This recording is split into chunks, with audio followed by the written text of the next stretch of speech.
नमस्कार, मैं हूं सुरेश चौहान और आप देख रहे हैं बिंदास बोल। बिंदास में हम आपके सामने एक खास कार्यक्रम आज लेकर आए। 5 राज्यों के चुनाव के बाद नरेंद्र मोदी के कद को लेकर देश में चर्चा है। पार्टी अध्यक्ष अमित शाह ने कहा है कि ये आजादी के बाद के सबसे बड़े या सबसे लोकप्रिय प्रधानमंत्री है, नेता है। आपका इस विषय पर क्या कहना है? हम देश का आज जनमत जानना चाहते हैं। हम चाहते हैं कि प्रधानमंत्री तक भी ये बातें पहुंचे कि उनकी क्या अच्छाइयां हैं, और ये लोकतंत्र है। अगर आप कुछ उनकी बुराइयां भी करना चाहते हैं या कोई बात आप उनको पहुंचाना चाहते हैं कि ये बात भी वो अपने व्यक्तित्व में जोड़ दें, तो उन तक ये जानी चाहिए। और इसलिए आज का एपिसोड हमें 5 राज्यों के चुनाव के बाद खास तौर पर सवाल के साथ आपके सामने लेकर आए कि क्या आजादी के बाद नरेंद्र मोदी सबसे लोकप्रिय प्रधानमंत्री है। मुद्दे पर नजर डालते हैं।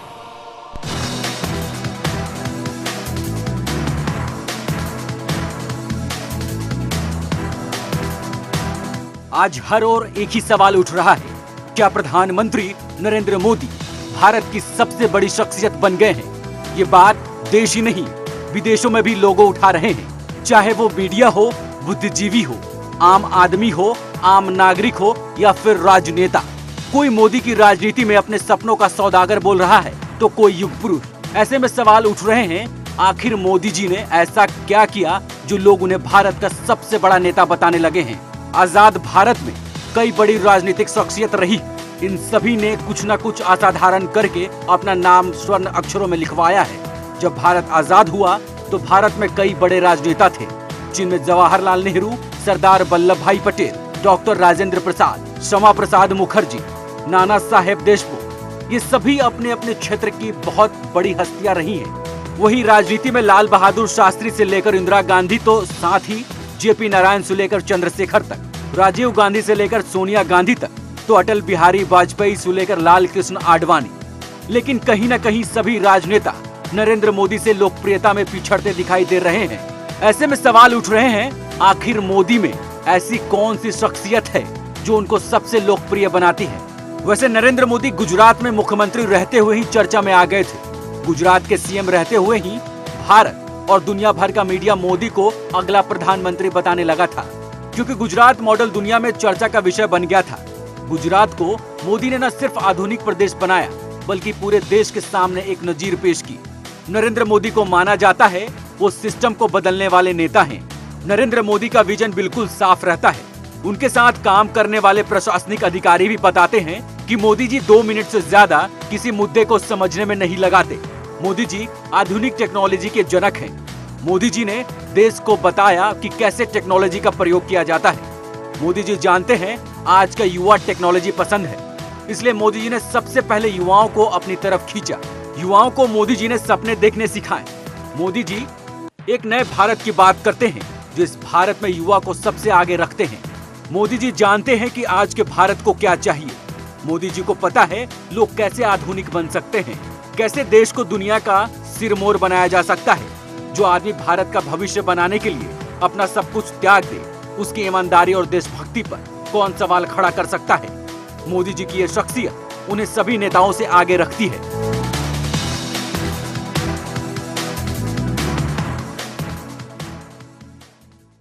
तो आज हमने किसी पार्टी के, किसी दल के, किसी नेता को, प्रवक्ता को नहीं बुलाया। हम चाहते कि आज हिंदुस्तान सीधे कॉल करके अपनी बात को रखे। वीडियो कॉल भी आप कर सकते हैं। स्काइप पर आपके कॉल को हम विदाउट एडिट लाइव करेंगे। हमारे सोशल मीडिया के तमाम हैंडल पर भी आप अपनी प्रतिक्रिया को दे सकते हैं, जो हम इसे बताएंगे। कॉलर के पास चलते हैं। जय हिंद। मैं सुनील सिंह बोल रहा हूँ पूना से। बोलिए। और मुझे ये बोलना है कि लगता है 70 साल के बाद हिंदुस्तान को दोबारा एक बापू मिल गए हैं, जो हिंदुस्तान के कल्याण के लिए काम कर रहे हैं। और ऐसा लगता है कि मैंने तो ओरिजिनल बापू को देखा नहीं, लेकिन ये हिंदुस्तान के नए बापू हैं जो सबके लिए काम कर रहे हैं। धन्यवाद। ये मोदी की खासियत है कि बापू को मानने वाला भी मोदी में बापू देखता है, और भगत सिंह को मानने वाला भी उनमें क्रांतिकारी देखता है। उनमें नेताजी सुभाष चंद्र बोस भी देख सकते हैं लोग, और उनमें महात्मा गांधी भी देख सकते हैं। ये उनके व्यक्तित्व की व्यापकता है। अगले कॉलर। जय हिंद। बोलिए। हाँ जी, ये हिंदुस्तान की जितनी भी जनता है वो मोदी को सह धन्यवाद। और जितने भी हम लोग गरीब परिवार आदमी हैं और गरीब परिवार आदमी की ओर से कहते हैं हमारी तरफ से मोदी को हार्दिक शुभकामनाएं। बिल्कुल, बहुत लोग राजनीति में आते हैं, बड़े व्यवसायी बनते हैं, लेकिन वो अपनी गरीबी को छुपा के रखते हैं, अपने अतीत को बताना नहीं चाहते। ऐसे कई फर्जी बड़े नेता हैं जो बने तो बड़े राजनीतिक माहौल में, लेकिन अपनी असली शिक्षा, अपना घर का बैकग्राउंड नहीं बताते।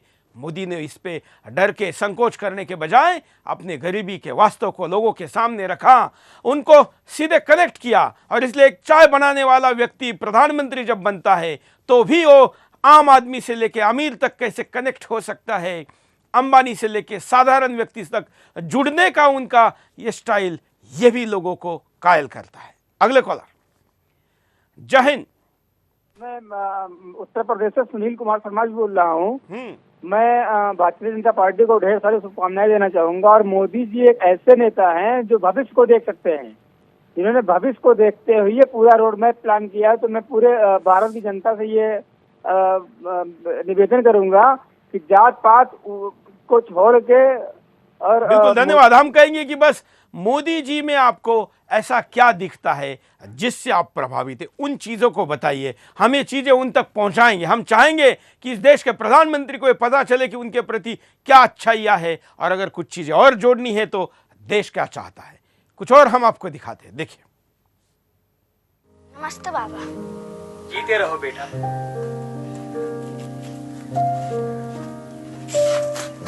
बैठिए बाबा।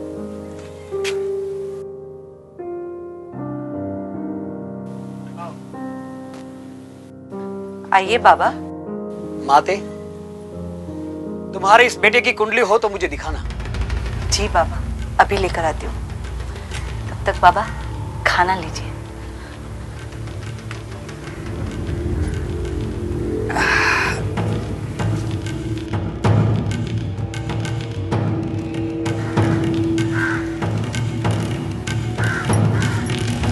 बाबा, ये मेरे बड़े बेटे की कुंडली है और ये मेरे छोटे बेटे की।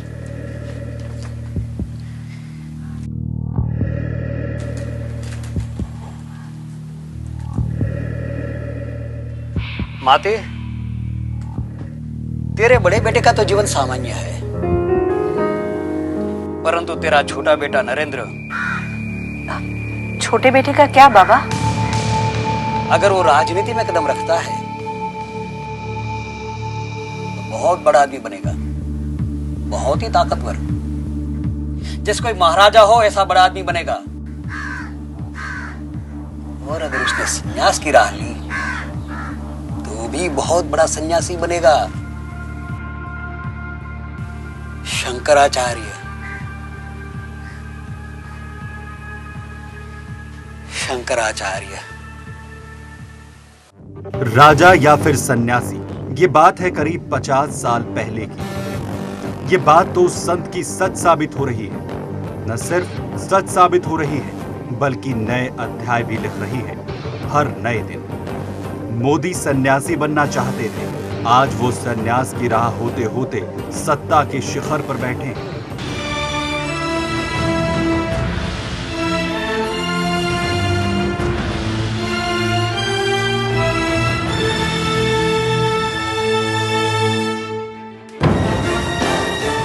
मैं नरेंद्र दामोदर दास मोदी ईश्वर की शपथ लेता हूं कि मैं विधि द्वारा स्थापित भारत के संविधान के प्रति सच्ची श्रद्धा और निष्ठा रखूंगा।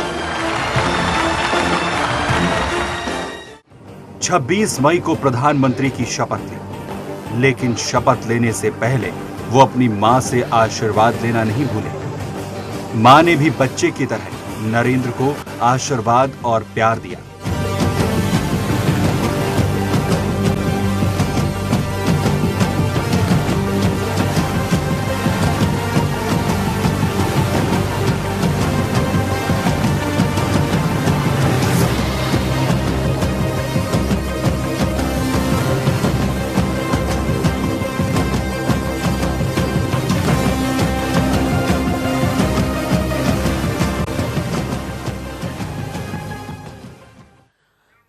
उनका ये संबंध या उनका ये माता के प्रति प्रेम, उनके प्रति आदर, उनके प्रति समर्पण, ये भी लोगों के मन में एक ऐसा भाव जगाता है। बहुत से लोगों में ये प्रेम जगाने के प्रति प्रेम जगाने का कारण भी मोदी जी का ये व्यवहार रहा है। कॉलर, जय हिंद, बोलिए। हेलो, क्या कहना है? मुझे कहना ये है कि क्या जो लोग जीते हैं नरेंद्र मोदी जी के उससे, कमल की जीत से, क्या ये लोग काम करेंगे? चलिए, आज का मुद्दा नहीं है। आज हम एक ही सवाल लेकर आपको पूछ रहे हैं कि नरेंद्र मोदी के बारे में आपको क्या कहना है, आप क्यों उनको प्यार करते हैं, या आप उनमें और क्या अच्छाइयाँ बढ़ते हुए देखना चाहते हैं। अगले कॉलर के पास चलते हैं। जय हिंद। हेलो, बोलिए। हेलो, हाँ जी बिंदास बोल। बोलिए जी, मालिया से फरत बोल रहा था, फरत अली खान। हाँ, मेरा कहना यह है सर, हेलो, बोलते रहिए, आप लाइव में जुड़ चुके हैं। जी, सन 47 के बाद में अगर देश को कोई आदमी मिला है तो वो नरेंद्र मोदी मिला है। हेलो, ऐसा आप क्यों कह रहे हैं? जितनी अच्छाई कह सकता हूँ इनके बारे में मैं इतना इसलिए कह रहा हूँ कि अभी तक देश का प्रधानमंत्री जो मैंने किताबों में पढ़ा और जो आके 2017, 15, 16, 17 में आंखों से देखा, अगर कुछ चीज नजर आती है तो वो इंसान नरेंद्र मोदी के अंदर ही नजर आता है। एक जो उम्मीद, जो अपेक्षा, सब कुछ इस व्यक्ति के अंदर नजर आती है। कुदरत ने एक ऐसी चीज भेजी हिंदुस्तान के लिए।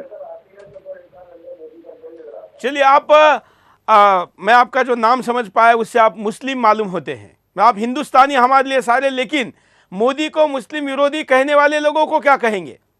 कुछ गलत कहते हैं, वो खुद गलत है। हमारा कोई मजहब किसी को गलत कहने की राज नहीं देता। बिल्कुल गलत कहते हैं जो कहते हैं। ये राजनेताओं ने गलत कहते हैं, मुस्लिम कभी गलत नहीं कहता है। ये विपक्षी लोग गलत कहलवाते हैं, जो आज उनकी आंखें खुली और देखा और हमने सपोर्ट किया। जो हमने सपोर्ट किया, जो देखा, जो बीच में जो लोग जो घुस गए, जो एक दहशत फैलाते थे इस कौम के लिए, ऐसा कुछ नहीं है।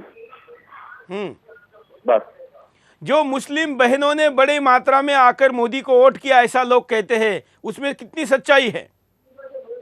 बिल्कुल किया है, बिल्कुल किया है, वो सपोर्ट किया है। चलिए, धन्यवाद। एक ये 2002 का भय दिखाकर लोगों के सामने मोदी का एक अलग रूप रखने वाले लोगों को, भय दिखाने वाले लोगों को ये कॉलर एक जवाब है। और ये कॉलर अलीगढ़ से अपनी बात को कह रहे थे। एक और पैकेज हम मोदी के ऊपर आपको दिखाते हैं।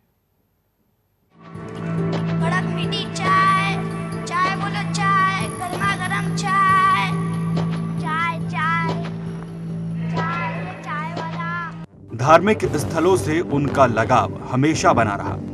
धर्म गुरुओं के पास जाना और उनसे ज्ञान लेने के वो हमेशा भूखे रहते। कुछ बातें ऐसी हैं जिसको मैं, ये समय नहीं है कहने के लिए, लेकिन मेरे विद्यार्थी काल, स्कूली जीवन के बाद मैं हिमालय में चला गया था। हिमालय के मेरी ज़िंदगी के जो 3 साल है करीब करीब, वहाँ की बहुत सी घटना है जो मुझे, लेकिन उसके विषय में अभी समय नहीं हुआ है कहने के लिए, कभी कहूँगा। नरेंद्र हिमालय की यात्राओं में परिवार से पूरी तरह से कट गए। माँ भी परेशान रहने लगी। लेकिन एक दिन अचानक दरवाजा खुलता है।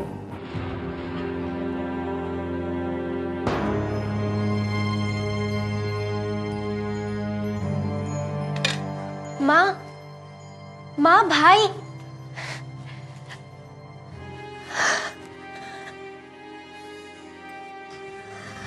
प्रणाम। मेरा बेटा, मेरा लाल नरेंद्र, कहाँ था इतने दिन? मैं हिमालय में था माँ। हिमालय? जी। कहाँ रहता था? क्या खाता था वहाँ?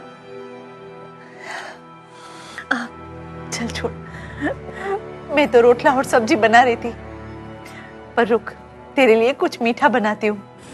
अरे माँ, तुम परेशान मत हो, मैं सब्जी रोटला खा लूंगा। भाई, भाई आइए ना।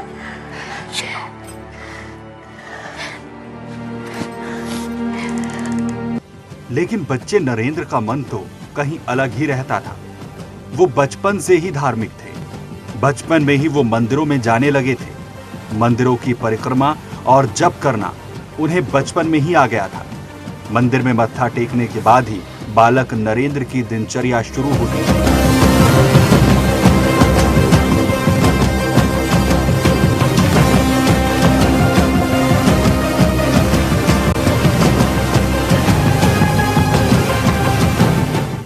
लेकिन आप जिस नरेंद्र मोदी को जानते हैं, उनकी शुरुआत यहां से हुई थी।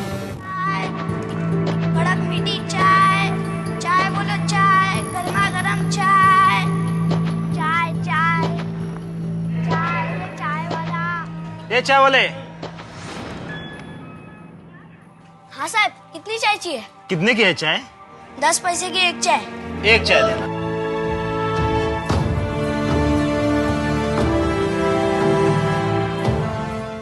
नरेंद्र के पिता दामोदर दास मोदी चाय बनाते और बेटा चाय बेचता। स्कूल और चाय को कैसे मैनेज करता था बालक नरेंद्र, उनके बचपन के दोस्त बताते हैं। स्टेशन और स्कूल उनकी 2 मिनट के रास्ते पे थी। 50 मीटर दूर स्कूल थी और 50 मीटर जाने में बहुत समय नहीं होता है और छोटे बच्चे होते हैं, बच्चे तो दौड़ के ही जाते हैं। और भी घटना दिखाएंगे, लेकिन कुछ कॉलर को भी बोलने का मौका देंगे, क्योंकि बिंदास में केवल हम नहीं बोलते, हम हिंदुस्तान क्या बोलता है ये दिखाते हैं। अगले कॉलर। जय हिंद। मैं ताहिर अंजुम रामपुर से बोल रहा हूँ। हाँ। और मेरा कहना यह है कि नरेंद्र मोदी जी की दृढ़ इच्छा शक्ति और इन्होंने सबसे बड़ा जो काम किया है, सेकुलरिज्म के नाम पर जो तथाकथित राजनीतिक पार्टियों ने एक भ्रम फैला रखा था, उसको दूर करने का काम किया है। इसलिए मैं अपने प्रधानमंत्री की प्रशंसा करता हूं। धन्यवाद, धन्यवाद। अगले कॉलर के पास चलते हैं। जय हिंद, बोलिए। सुरेश भाई, मैं ये कहना चाह रहा कि आपका जो चैनल है, ये जो है हिंदू का सबसे विश्वसनीय चैनल है, और आप जो काम कर रहे हैं इसके नाम के जो है आप जो है जितनी भी सेलिब्रिटी है, अमिताभ बच्चन से लेके सचिन तेंदुलकर, लोग सब मिलकर भी सुदर्शन न्यूज से जुड़े हुए, किसी आदमी के पैर की धूल के बराबर नहीं है। और मैं नरेंद्र भाई मोदी के बारे में कहना चाह रहा कि नरेंद्र भाई मोदी को जिन आदमियों ने वोट दिया है, वे आदमी जो है आदित्यनाथ को भी मुख्यमंत्री देखना चाहे तो नरेंद्र भाई मोदी जनता का सम्मान करते हुए उन्हें आदित्यनाथ को मुख्यमंत्री घोषित करे। और मैं महात्मा गांधी के जो समर्थक महात्मा गांधी से नरेंद्र भाई मोदी की तुलना कर रहे हैं, उनसे कहना चाह रहा कि नरेंद्र भाई मोदी का अपमान न करें। नरेंद्र भाई मोदी हम अपनी बात को रखें, हम अपनी बात रखें।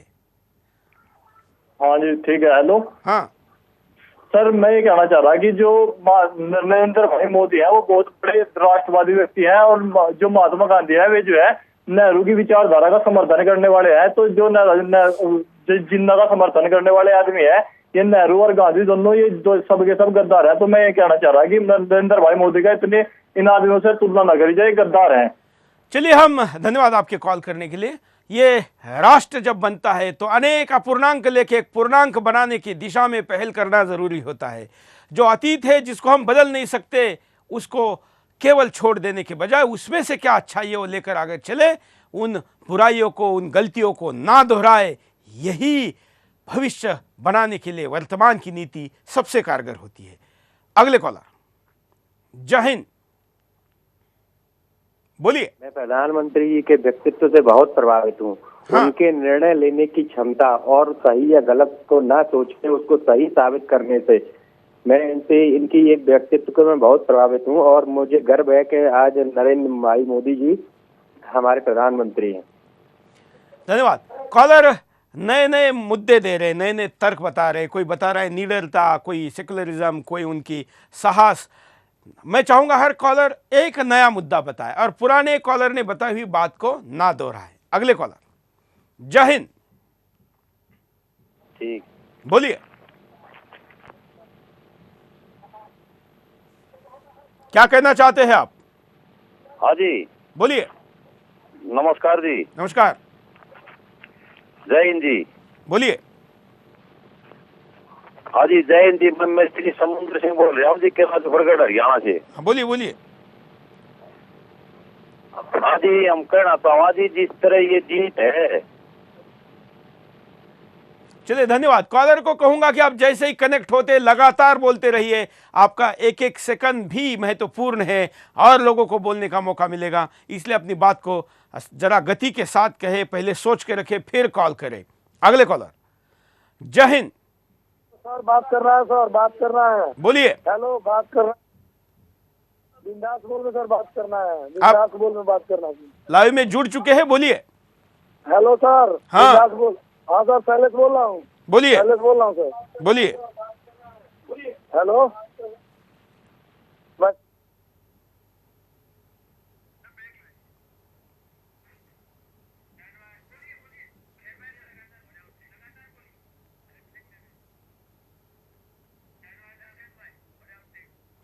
चलिए एक छोटे से ब्रेक के लिए रुकते हैं, ब्रेक के बाद फिर आएंगे बिंदास बोलचाल।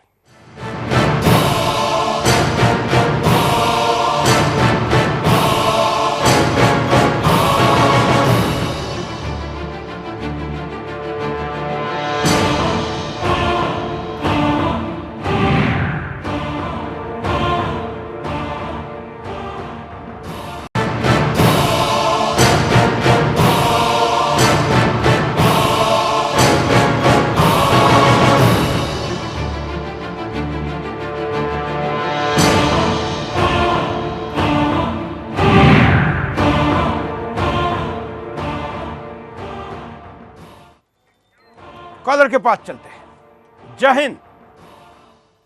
सर, मैं रवि लाइवा बोल रहा हूँ, उज्जैन से, गांव कुमारिया से। सर, बोलिए। एक हमारे इतने अच्छे नेता है मध्य प्रदेश, हमारे पूरे देश के, जिसने हमारे देश को इतनी ऊंचाई पर लाकर खड़ा कर दिया है कि आज हमारे देश का हर व्यक्ति बोल सकता है कि हाँ मैं हिंदुस्तानी हूँ। क्योंकि हिंदुस्तान पहले भी नहीं पहचानता था इतना जितना मोदी जी ने पहचान बढ़ाई है हमारे देश की, आगे आगे जा जाकर हमारे देश की बढ़ाई। धन्यवाद।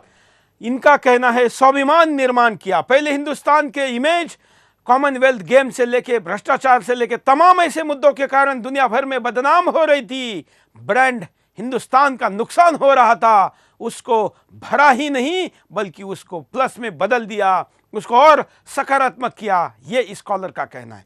आपका क्या कहना है? अगले कॉलर, जय हिंद। से गौरव बोल रहा हूँ, पवित्रपुरी मोहल्ले से। सर बोलिए। सर, इन्होंने मोदी जी जो है पहले तो आरएसएस से है।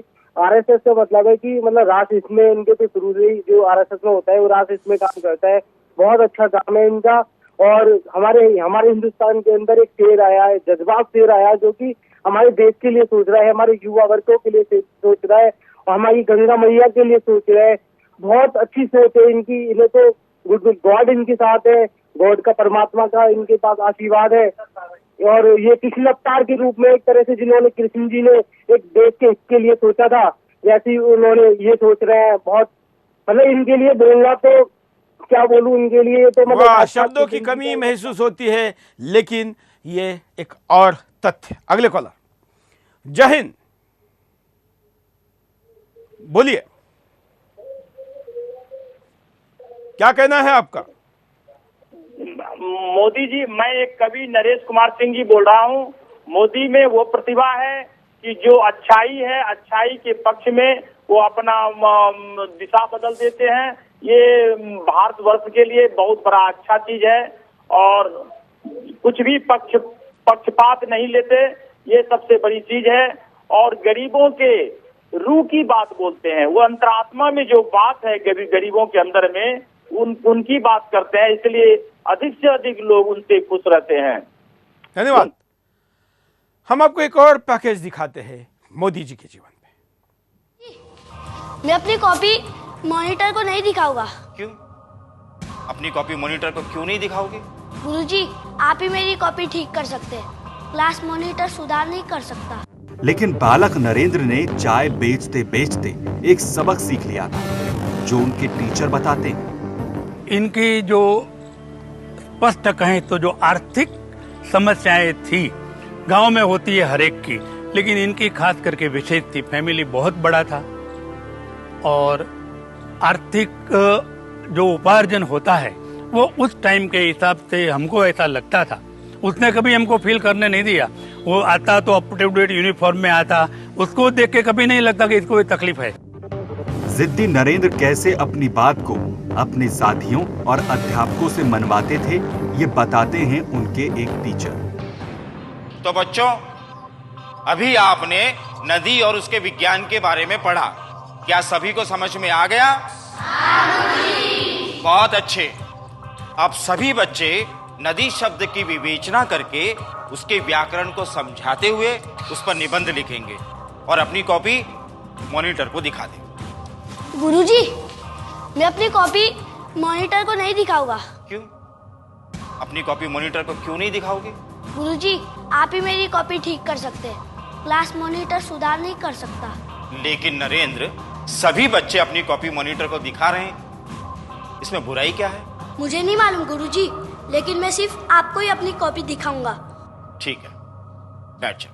होमवर्क वो बोलते थे ना, तो वो ये सबसे पहला मुझे बताता था को मॉनिटर को बताना चाहिए, लेकिन कभी कभी कहता था साहब आप देख लीजिए। मन से जिद्दी था वो, जो मतलब मन में पक्का कर लेता था, वो चीज को वो करके रहता था। और सबसे पहला ये था कि not to be impressed by anybody but to impress the others. उसके पास जो क्वालिटी थी उससे वो दूसरों पर प्रभाव डालता था, वो किसी के प्रभाव में आज तक नहीं आया है। सुधीर जोशी को आज भी याद है कि किस तरह नरेंद्र मोदी ने चैलेंज करके क्लास मॉनिटर का चुनाव जीत लिया था। चैलेंज कर देते थे, आज ऐसा हुआ तो कल ऐसा हो जाएगा। उसमें एक दफे उन्होंने बोल दिया कि सुधीर आज फॉर्म भर दिया है सीआर बनने के लिए। मैंने बोल दिया, पापा ने मम्मी ने हमको पढ़ाने के लिए भेजा है, नहीं कि वो सीआर बनने के लिए। तो उन्होंने बोला मुझे कि बस वो बोल दिया था, ये कर दिया है, कर दिया, फॉर्म भर दिया है आज मैंने। तो बाद में तो बस जीतने का ही पूरा संकल्प कर लिया है और ऐसा करेंगे ही। बाद में बस उन्होंने विड्रॉल नहीं किया फॉर्म और जीत के ही रहे। एक प्रांत प्रचारक उनके अगले शिक्षक बनते हैं। मैं हमेशा वर्तमान में जीता रहने वाला व्यक्ति हूँ। अब जब वर्तमान में जीता हूँ तो विद्यार्थी काल को भी उसी प्रकार से जी लिया। मुझे एक सुविधा रही है कि मैं किसी भी कालखंड में खुद के लिए न जिया हूँ, खुद के लिए न कुछ सोचा है, और उसके कारण मैं उस कार्य के साथ अपने आप को जोड़ देता हूँ। हमारे संघ में एक प्रचारक पद्धति है जो अपना पूर्ण जीवन संघ के लिए दे देते हैं। तो नरेंद्र भाई के मगज में भी, उनके मन में भी ऐसा विचार आया कि मैं भी प्रचारक हो सकता हूँ, उनके दिल में हो। और वो धार्मिक वृत्ति तो थे ही। आज भी शायद कम लोगों को पता है कि नरेंद्र भाई 2 टाइम की नवरात्रि जो होती है ना, चैत्री नवरात्रि और आसो की नवरात्रि, वो 35 साल से सिर्फ नींबू का पानी पी के वो नवरात्रि करते हैं। और योग, तपस्या, वो तो उनके स्वभाव में बचपन से ही है। जो हम तक लोगों ने सोशल मीडिया से भी प्रतिक्रिया भेजी, उसमें भी उन्होंने मोदी जी की धार्मिकता और उनकी भक्ति के रूप को भी मान्यता दी है। अगले कॉल। जय हिंद। जी सर, नमस्कार। आपने यूपी के अंदर अच्छा काम किया है।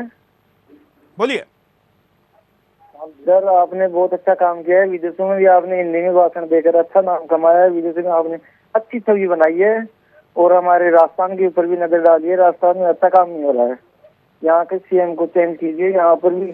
चलिए, हम कहते हैं जिस दिन जो विषय होता है वही बात करिए, दूसरे मुद्दों पर ना भटकिए। अगले कॉलर। जय हिंद।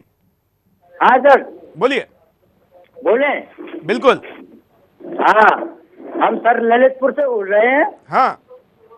और मैं, नरेंद्र मोदी तो प्रधानमंत्री है ही, मैं यूपी का मुख्यमंत्री योगी जी को। चलिए, धन्यवाद। मैं फिर कहता हूं कि अगर आप विषयांतर करेंगे तो मैं आपका कॉल कंटिन्यू नहीं कर पाऊंगा। मोदी को क्यों आप मानते हैं और क्या इनसे सहमत है, और या फिर आप मोदी जी में और क्या अच्छाई देखना चाहते हैं, यही आज का विषय है और कोई नहीं। कॉलर। जय हिंद। हाँ, हेलो, बोलिए। चौहान की जी। हाँ, मैं नासिक से बोल रहा हूँ। बोलिए। मोदी जी हमारे दिल में रहते हैं और हमारी तरफ से हमारे गुरुचरण पे हम ऐसी इच्छा करते हैं कि हमारे मोदी जी इतने साल जिए कि ये भारत का पूरा भ्रष्टाचार खत्म कर दे।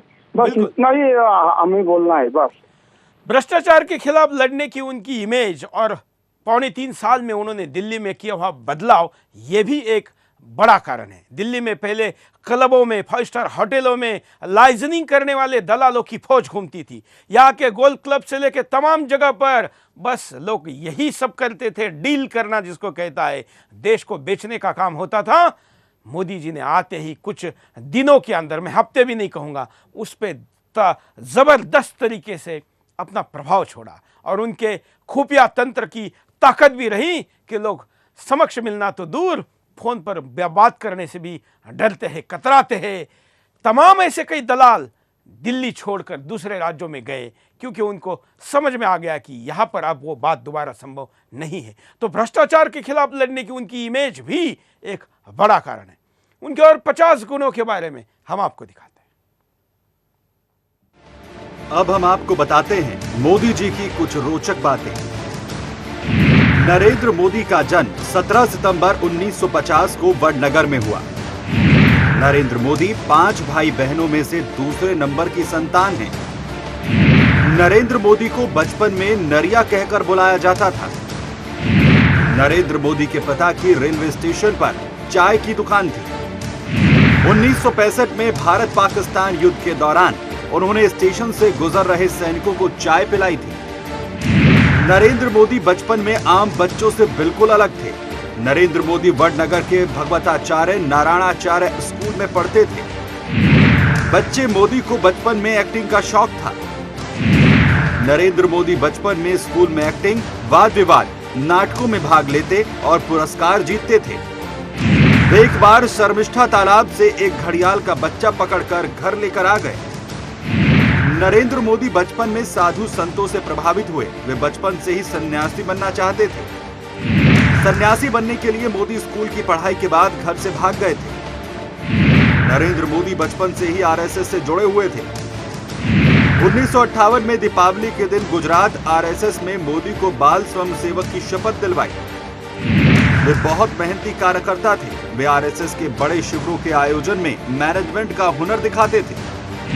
आरएसएस नेताओं का ट्रेन और बस में रिजर्वेशन का जिम्मा उन्हीं के पास होता था। वे हिमालय में कई महीनों तक साधुओं के साथ रहे। 2 साल बाद जब वो हिमालय से वापस लौटे तो उन्होंने संन्यास जीवन त्यागने का फैसला लिया। हिमालय से लौटने के बाद मोदी ने अपने भाई के साथ मिलकर अहमदाबाद में काम शुरू किया। 18 साल की उम्र में नरेंद्र मोदी का विवाह जसोदाबेन से किया गया था। नरेंद्र मोदी बाद में घर छोड़कर संघ के प्रचारक बन गए। नरेंद्र मोदी अहमदाबाद संघ मुख्यालय में रहते थे। नरेंद्र मोदी कोई भी नया काम शुरू करने से पहले अपनी मां का आशीर्वाद जरूर लेते हैं। चुनाव में मिली जीत के बाद उन्होंने अपनी मां से जाकर आशीर्वाद लिया। नरेंद्र मोदी प्रचारक थे तो उन्हें स्कूटर चलाना नहीं आता था। शंकर सिंह वाघेला उन्हें अपने स्कूटर पर घुमाया करते थे। नरेंद्र मोदी ने संघ में रहते हुए कुर्ते की बाह छोटी करवा ली ताकि वो ज्यादा खराब ना हो, जो वर्तमान में मोदी ब्रांड का कुर्ता बन गया है और देश भर में मशहूर है। नरेंद्र मोदी ने अन्य प्रचारकों के विपरीत दाढ़ी रखते और उसे ट्रिम भी करवाते। वे 1975 में इमरजेंसी के दौरान सरदार का रूप धरकर 2.5 सालों तक पुलिस को छकाते रहे। नरेंद्र मोदी ने अमेरिका में मैनेजमेंट और पब्लिक रिलेशन से संबंधित 3 महीने का कोर्स किया है। नरेंद्र मोदी अपने आप को एक लेखक और कवि मानते हैं। मोदी ने गुजराती भाषा में हिंदुत्व से संबंधित कई लेख भी लिखे हैं। मोदी महान विचारक और युवा दार्शनिक संत स्वामी विवेकानंद से बहुत ज्यादा प्रभावित हैं। नरेंद्र मोदी शाकाहारी हैं। उन्होंने सिगरेट, शराब को कभी हाथ नहीं लगाया। नरेंद्र मोदी हर छोटी छोटी बातों का भी ध्यान रखते हैं, जैसे भाषण से पहले उसकी तैयारी करना, बालों कपड़ों का स्टाइल। नरेंद्र मोदी समय के बड़े पाबंद हैं। नरेंद्र मोदी सिर्फ 3.5 घंटे की नींद लेते हैं। वे सुबह 5:30 बजे उठ जाते हैं। लालकृष्ण आडवाणी को नरेंद्र मोदी का राजनीतिक गुरु माना जाता है। 1990 के दशक में नरेंद्र मोदी ने आडवाणी की सोमनाथ से अयोध्या रथ यात्रा में बड़ी भूमिका निभाई थी। नरेंद्र मोदी ने गुजरात के मुख्यमंत्री रहते हुए कई देशों की यात्राएं की, जिनमें चीन प्रमुख है। गुजरात का मुख्यमंत्री रहते हुए उन्होंने वाइब्रेंट गुजरात समिट आयोजित कर देश और विदेश के उद्योगपतियों को निवेश के लिए आकर्षित किया। पर्यटकों को आकर्षित करने के लिए उन्होंने बॉलीवुड के महानायक अमिताभ बच्चन को गुजरात का ब्रांड एम्बेसडर बनाया। बंगाल के सिंगूर में टाटा के नैनो कार के प्लांट के विरोध के बाद नरेंद्र मोदी ने टाटा को आमंत्रित किया। नरेंद्र मोदी पतंगबाजी के शौकीन हैं। सियासत के आसमान की तरह वे पतंगबाजी में भी अच्छे पतंगबाजों की कन्नियां काटते हैं। गुजरात दंगों के दाग के कारण साल 2005 में मोदी को अमेरिका ने वीजा देने से मना किया। नरेंद्र मोदी सोशल मीडिया पर भी काफी एक्टिव रहते हैं। ट्विटर और फेसबुक पर उनके फॉलोअर्स की संख्या लाखों में है। 31 अगस्त 2012 को मोदी ने वेबकैम के जरिए जनता के सवालों के जवाब दिए। सवाल देश ही नहीं बल्कि विदेशों से भी पूछे गए थे। गुजरात में मुस्लिम कट्टरपंथी नरेंद्र मोदी के विरोधी थे, लेकिन कुछ बाद में साथ आ गए। नरेंद्र मोदी ने लोकसभा चुनाव 2014 में भी सोशल मीडिया का खूब प्रयोग किया। मोदी ने एक प्रचार समिति बनाई जिसका नाम सेंटर फॉर अकाउंटेबल गवर्नेंस है, जिसके हाथ में प्रचार की पूरी कमान थी। लोकसभा की कमान संभालने के बाद लोगों में मोदी को लेकर दिलचस्पी जागी और 2 महीने में उनकी 40 से ज्यादा जीवनियां आई। बॉलीवुड में कई बड़े सितारे मोदी के फैन हैं। नरेंद्र मोदी आज भी अपने बहन भाइयों से अलग रहते हैं। केवल अलग ही नहीं रहते मोदी जी, बल्कि मोदी जी के घर में उनके परिवार का कोई सदस्य साथ में नहीं रहता। उनकी ये एक तरीके से जिसको विरक्ति कहे या परिवारवाद को बढ़ावा ना देना कहे, एक प्रकार का सन्यासी जीवन, ये भी लोगों का आकर्षण का केंद्र है। क्योंकि भारत के राजनीति में तो कोई पार्षद बन जाता है तो भी रिश्तेदार सरकारी या निजी नौकरियों को छोड़कर दलाली का धंधा करने लग जाते हैं। यहाँ दिल्ली को तो यह आदत है देखने की 70 सालों में कि कोई मंत्री बनता है तो उसके रिश्तेदार 5 स्टार होटलों में हमेशा के लिए कमरे बुक करके, सूट बुक करके दलाली पर मलाई खाते हैं। उसी दिल्ली में मोदी ने अपने परिवार के एक भी सदस्य को घर में ना रखना भी लोगों के मन में उनके प्रति आदर, सम्मान और विश्वास को बढ़ावा देता है। अगले कॉलर। जय हिंद। बोलिए वहाँ पर। बोलिए। मैं सुरेश हूँ, कर्नाटक से बात कर रहा हूँ। बोलिए बोलिए।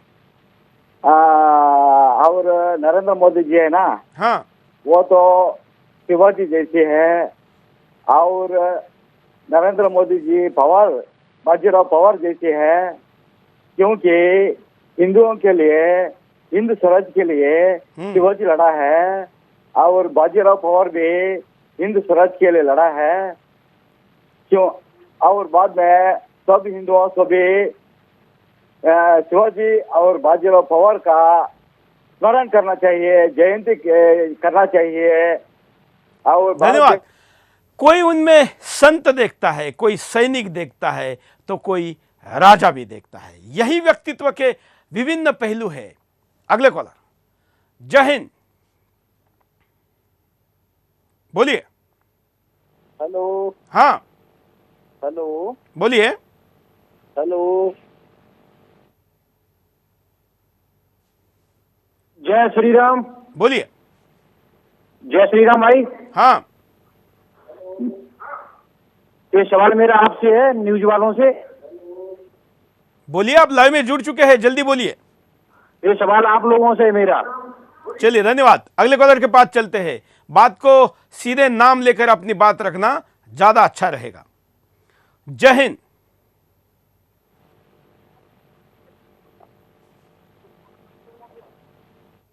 हाँ, नमस्कार जी। बोलिए। नमस्कार जी। हाँ, बोलिए। हाँ, मैं बोल रहा हूँ मेरे ख्याल में तीसरी बार भारतीय जनता पार्टी के प्रधानमंत्री बने हैं नरेंद्र मोदी जी। हाँ। तो पहली बार जब मोरारजी देसाई जो प्रधानमंत्री बने थे तो आसमानी आपदा आई थी बहुत तगड़ी सन 77 में। और दूसरी बार जो फिर अटल बिहारी जी बने तो कारगिल युद्ध हुआ।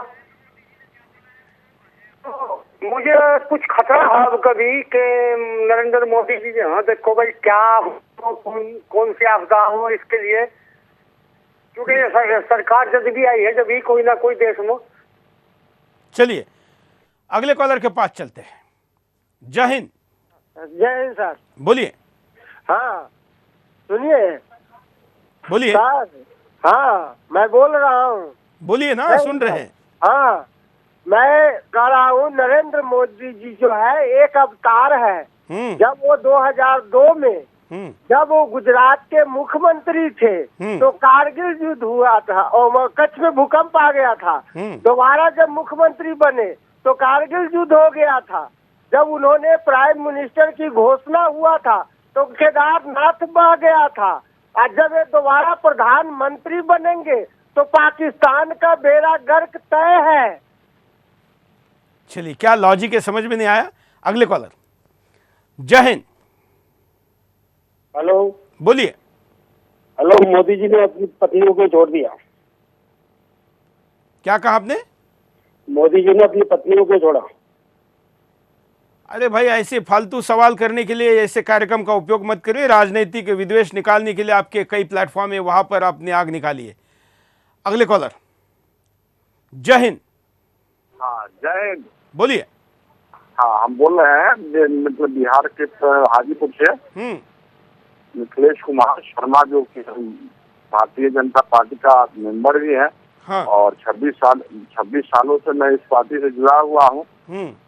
अभी जो मोदी जी ने साहसिक कार्य जो मतलब किए, सैनिक के लिए जो स्ट्राइक किए और जो अभी चुनाव के लिए जो अपना प्रचार दिए, समय दिए, विरोधी दल बहुत सारे बातों का मतलब इनका नजरअंदाज किया, लेकिन पहला ऐसा प्रधानमंत्री हुए जो कि जनता से डायरेक्ट संवाद किए। इनमें स्टेमिना है।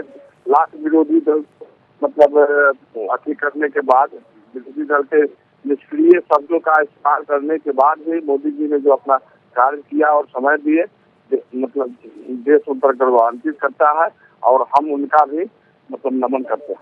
धन्यवाद।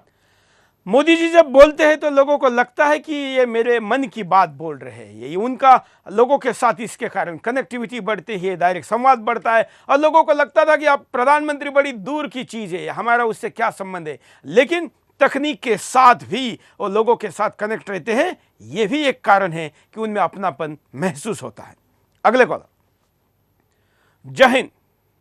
नरेंद्र मोदी ऐसे प्राइम मिनिस्टर है, इसके लिए मैंने एक स्लोगन लिखा है, if wealth is loss nothing is loss, if health is loss something is loss, if Narendra Modi is loss everything is loss. That's all. चलिए, हम लॉस क्यों होने देंगे। और हिंदुस्तान का शत्रु तो शायद ये चाहेगा, लेकिन अपना कोई क्यों चाहेगा। धन्यवाद। अगले कॉलर। जय हिंद। बोलिए।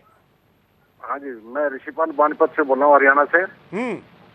जनाब, मैं नरेंद्र मोदी जी को आम इंसान नहीं मानते। ये एक फरिश्ता हैं अपने हिंदुस्तान के लिए, जो आम आदमी के बिल्कुल मन की बात कहते हैं और जो आम आदमी को बिल्कुल समझ आती है। हम चाहते हैं कि भगवान इनकी हजारों साल उम्र दे। धन्यवाद। अगले कॉलर। जय हिंद। मैं देहरादून से बोल रही हूँ, दुर्गेश नंदिनी। हाँ।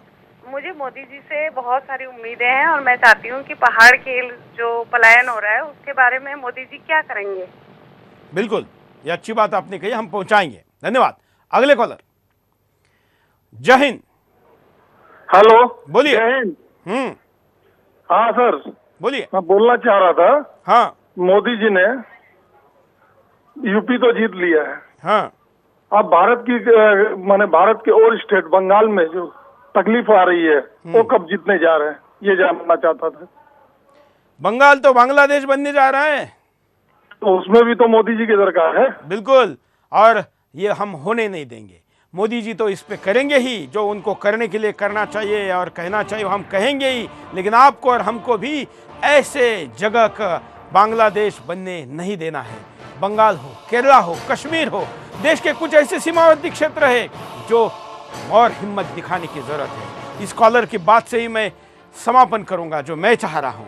आपने क्या कहा, 1 घंटे भर बताया।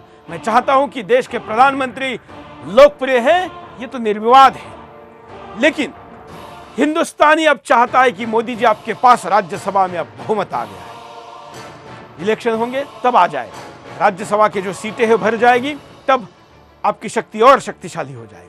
तो आपके व्यक्तित्व में एक और पहलू हम चाहते हैं कि अब लंबी योजनाएं तो आप कर ही रहे हैं, वो करें, लेकिन तात्काल प्रभाव से देशद्रोही ताकतें जो सीमावर्ती क्षेत्र में और बंगाल जैसे राज्यों में बढ़ रही हैं, जो कि दूसरे तीसरे विभाजन की धमकी दे रही है, इनको तात्काल प्रभाव से भी प्रभावहीन करना जरूरी है। हिंदुस्तान अपनी कितनी चीजें देखता है अपने घंटे भर के विषय में सुना, लेकिन तात्काल प्रभाव की भी कुछ चीजें अपेक्षा करता है, ये भी जान लीजिए। हमने आज देश का मूड क्या है, देश क्या जानता है, क्या समझता है, क्या देखता है, 1 घंटे का समय केवल इसलिए नहीं दिया कि वो देश के प्रधानमंत्री हैं, इसलिए भी दिया कि ऐसा प्रधानमंत्री है जिसने हिंदुस्तान का स्वाभिमान जगाकर एक आशा निर्माण की है। वो आशा ही किसी भी व्यक्ति के जीवन में आगे बढ़ने की होती है, प्रेरणा होती है, चाबी होती है। और हिंदुस्तान की ये चाबी मोदी अगर है तो पार्टी ना देखते हुए, राजनीति ना सोचते हुए